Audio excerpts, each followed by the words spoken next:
Probably the most important skill you could learn to improve your relationship is that of listening. What?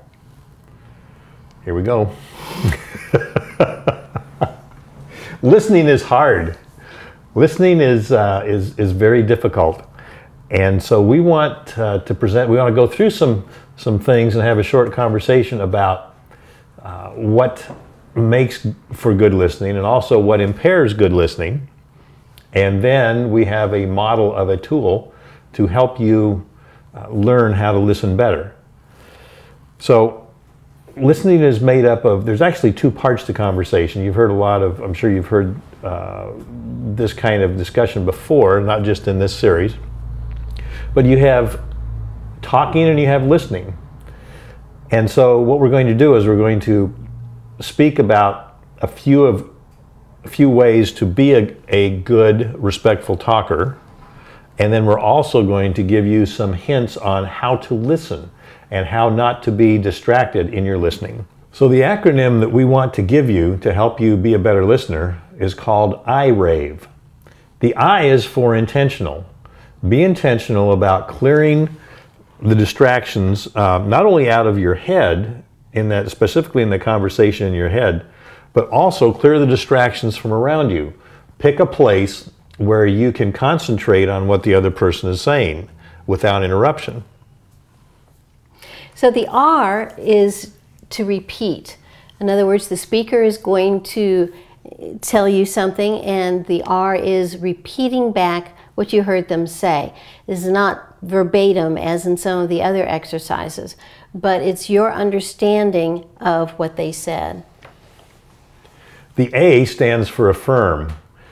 Now this gets kind of tricky for those of us that are very intentional in the way we have conversations laid out, and we're very attuned to other conversations that seem to threaten that territory that we've staked out, if you will. I am one of those people.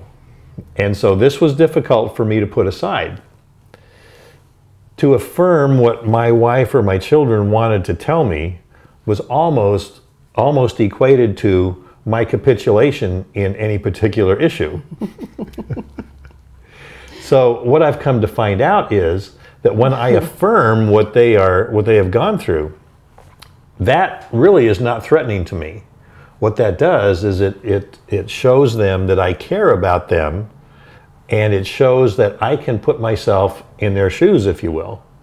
So you can get to the point, I've gotten to the point, and you can bring yourself to the point where you can listen and affirm what the speaker is telling you without being threatened, without feeling that they are doing an end around to get you to change your position on a particular subject. That's not what this is about. This is solely about letting the person know that you heard what they said and that you got it. You not only heard the words, but you started to explore and to understand the feeling and emotions that were carrying the words. V is for validate. It's validating the experience that the speaker is talking about. You know, very often we'll be in the same place at the same time and we'll have the same thing going around.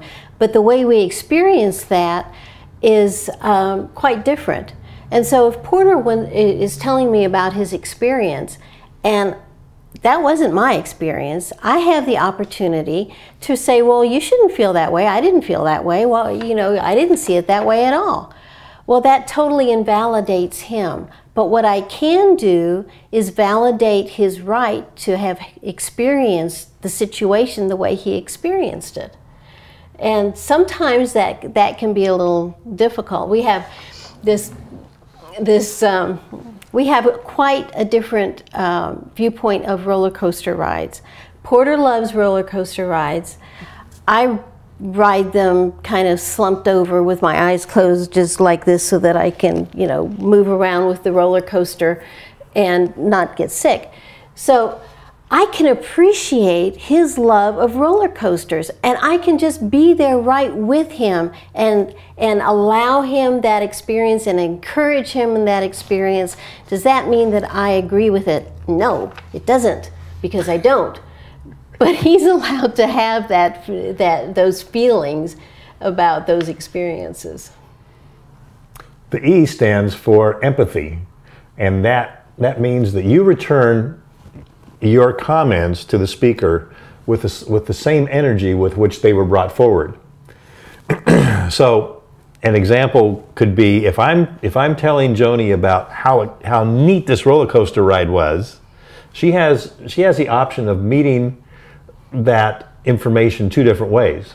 So I can say, it was great, it was fantastic, because you could feel the G's as you went around the turn. Great. What does that do to me as a speaker? Well, if she's not going to get into what I'm saying, it's going to make me a little more hesitant to share that with her. However, if she was to respond this way, and I said, it was really neat because you really feel the G's as you came around the corner. That sounds like it was a wonderful experience for you. Well, actually it was. And that's a little more inviting for further conversation than just the great. Communication is going to deepen your relationship. So we encourage you to take the iRave and use it. And then, you know what?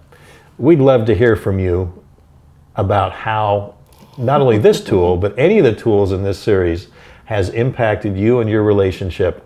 We'd love to hear from you.